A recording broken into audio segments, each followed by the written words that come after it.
어, 제가 지난 3주 동안 청소년부 아이들과 또 선생님들과 함께 요한복음을 하루에 한 장씩 읽었는데요. 우리 학생 중에 태어나서 처음으로 성경을 읽는 친구들도 있고 또 고3 수험생이지만 함께 열심히 참여해 준 학생들도 있었습니다. 주중에 함께 읽은 내용으로 주일에 또 설교를 하고 내용을 제가 해석을 해주고 그랬었는데요. 큰 감동과 은혜가 있었습니다. 그래서 이제 3주가 끝났고 그때 본문 중에 요한복음 8장에 나온 그 이야기를 조금 더 학생 때보다는 설교 때보다는 조금 더 길게 제가 구성해서 오늘 설교하려고 합니다. 오늘 제 설교의 제목은 손가락으로 땅에 쓰시니입니다. 다들 궁금해하시는 게 예수님께서 땅에 무슨 내용을 쓰고 계시는 걸까? 그리고 예수님은 왜 쓰시는 것일까? 저 어렸을 때부터 저도 궁금했고 여러분도 또 궁금하실 것입니다. 요한복음은 오늘 본문의 1절부터 11절인데요. 이 이야기를 읽을 때 한 가지 분명한 시각을 가지고 우리가 함께 살펴봤으면 좋겠습니다. 그것은 우리의 이 몸이 성전이라는 것입니다. 하나님이신 예수님이 이 땅에 인간으로 계시다가 하늘로 올라가시면서 예수님의 영, 즉 성령 하나님을 보내주셨는데요. 그 성령 하나님께서 지금 우리 안에, 내 안에 거하시게 되었습니다. 그래서 우리의 이 몸을 성령 하나님이 거하시는 곧 성전이라고 부릅니다. 이것을 그림으로 제가 한번 그려봤는데요. 예수님께서 하늘로 올라가셨고요. 그 다음에 그러시면서 우리에게 성령 하나님을 보내주셔서 우리의 몸 안에 거하게 되셔서 성전이라고 부릅니다. 그래서 이 몸은 성전인 것입니다. 우리 가슴에 손을 얹고 한번 고백해 보겠습니다. 이 몸은 하나님이 거하시는 성전입니다.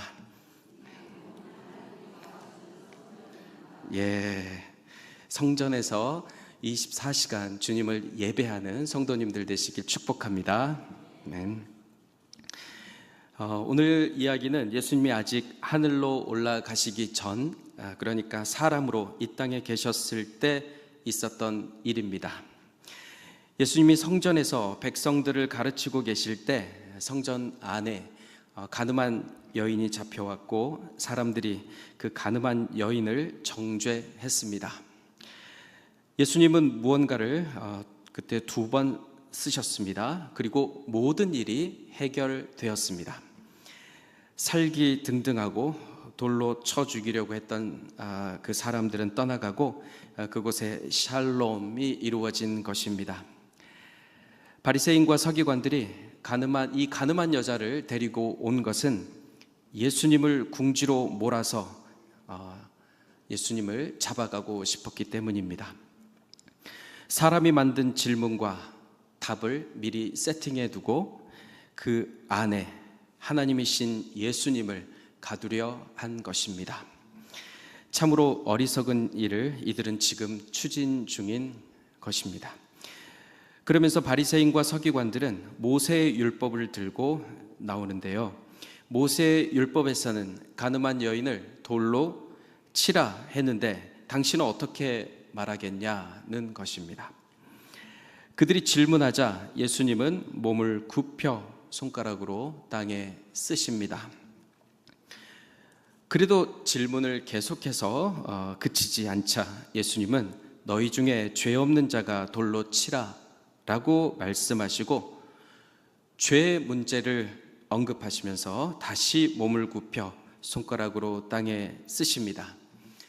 그러니까 이 이야기의 구조는 앞뒤로 살펴보면 이렇습니다. 쓰기, 죄, 쓰기 이렇게 3가지로 구성이 되겠습니다. 여기서 쓰다는 헬라어로 처음에 되어 있는데요. 카타그라포라고 되어 있고 돌에 깊이 새기다 가라라는 기본 뜻을 가지고 있습니다. 이 단어의 기본 의미를 적용해서 오늘 본문을 다시 살펴보면 예수께서 손가락으로 땅에 쓰셨는데 돌에 깊이 새기듯이 쓰신 것입니다. 하나님의 이렇게 쓰시는 모습은 꽤 오래전으로 거슬러 올라갑니다. 예수님이 성전에서 손가락으로 땅에 쓰셨던 이때로부터 1500년 전으로 거슬러 올라가 보겠습니다. 여기 한 남자가 서 있는데요. 시내산 위에 서 있습니다. 이 남자의 이름은 모세입니다. 모세와 이스라엘 백성들은 5개월 전 애굽의 종살이로부터 탈출해서 홍해를 건너 이쪽 시내산까지 왔습니다. 하나님께서 모세에게 시내산으로 올라오라 하셨고 이곳에서 돌판 위에 첫 번째 약속을 손가락으로 써 주십니다. 예수님께서 손가락으로 쓰셨고 또 하나님 예수님께서 쓰셨고 또 1500년 전에 이미 하나님께서 쓰신 이야기 둘을 연결해 보려 하는데요. 둘 사이에는 명확히 일치하진 않지만 굉장한 상징적인 의미가 있습니다. 그래서 오늘 제가 준비를 했습니다.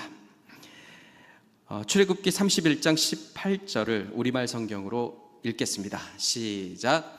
여호와께서 시내산에서 모세에게 말씀을 마치시고 증거판 2개를 주셨는데 이것은 하나님의 손가락으로 새기신 돌판이었습니다. 아멘. 여호와 하나님은 이렇게 직접 돌판에 10가지 명령을 새겨주셨습니다. 그런데 모세가 시내산 위에 올라간 사이 이스라엘 백성들은 산 아래에서 큰 죄를 범하고 있었습니다. 출애굽기 32장 4절을 우리 쉬운 성경으로 읽어보겠습니다. 시작. 아론은 백성에게서 받은 금을 녹인 다음 그것을 들에 부어 송아지상을 만들었습니다. 이스라엘아, 이것이 너희를 이집트 땅에서 인도해낸 신이라. 아멘. 그들은 금송아지를 만들어 놓고 그것을 보고 먹고 마시고 뛰어놀며 금송아지에게 예배를 드렸습니다.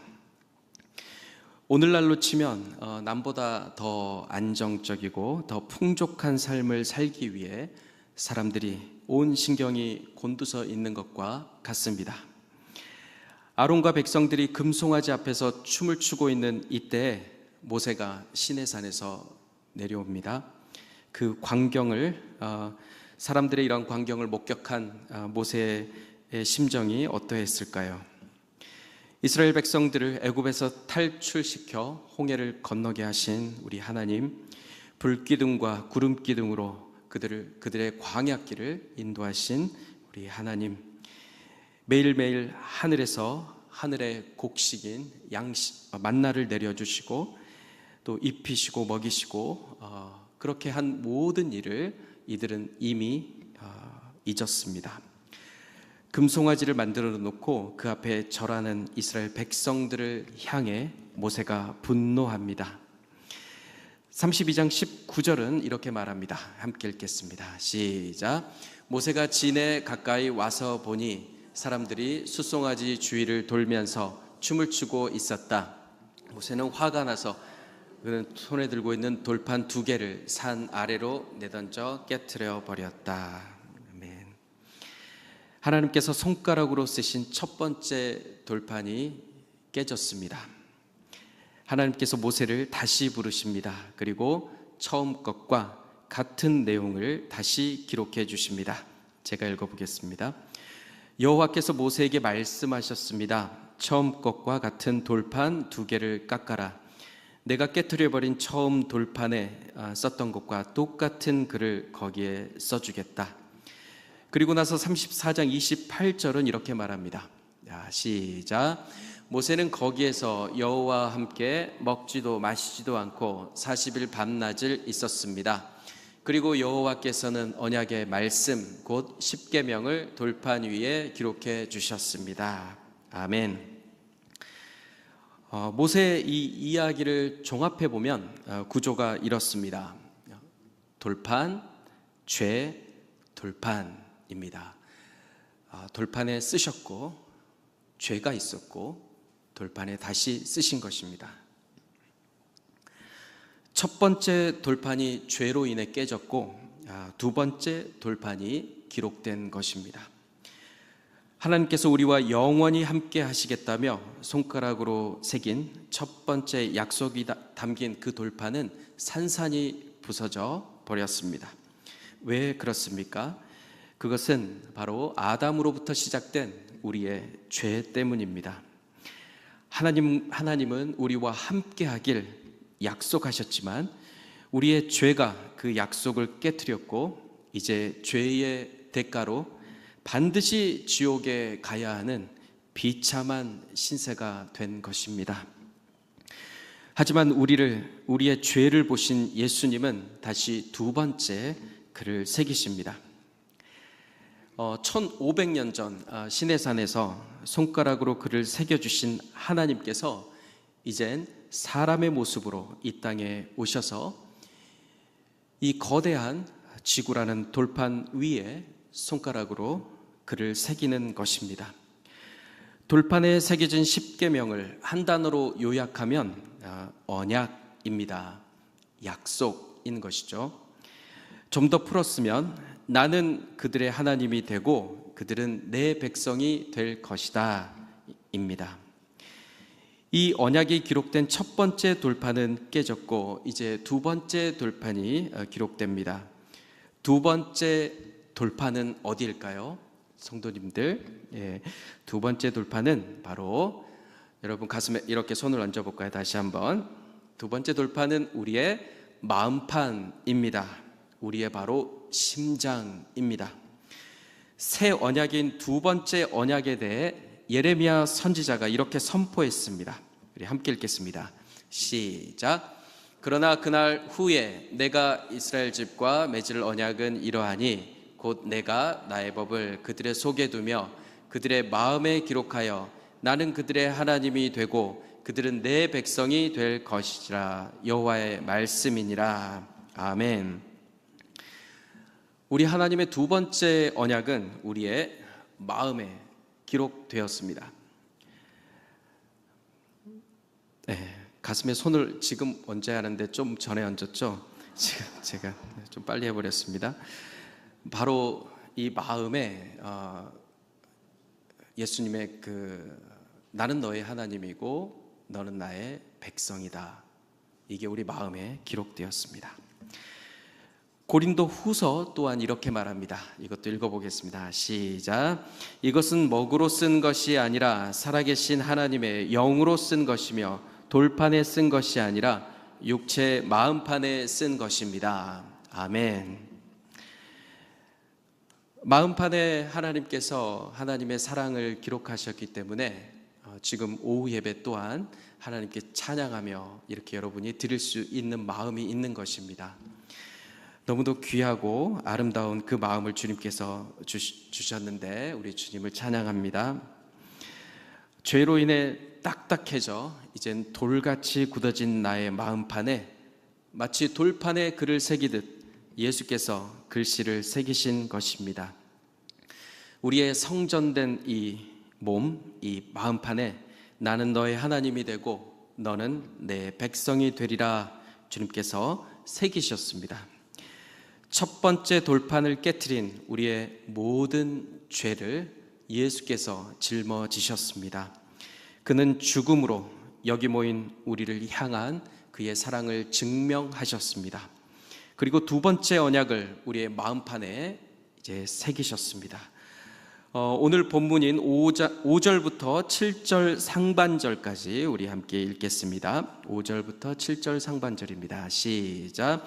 모세는 율법에 이러한 여자를 돌로 치라 명하였거니와 선생은 어떻게 말하겠나이까?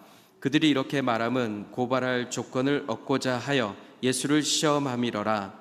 예수께서 몸을 굽히사 손가락으로 땅에 쓰시니 그들이 묻기를 마지 아니하는지라. 아멘. 하나님은 그 끝없는 사랑으로 우리와 두 번의 언약을 하셨지만 두 언약 사이에는 죄 문제가 놓여 있습니다. 죄 문제 해결이 없이는 의로워지지 못하고 의롭지 못하면 아버지 하나님께 가지 못합니다.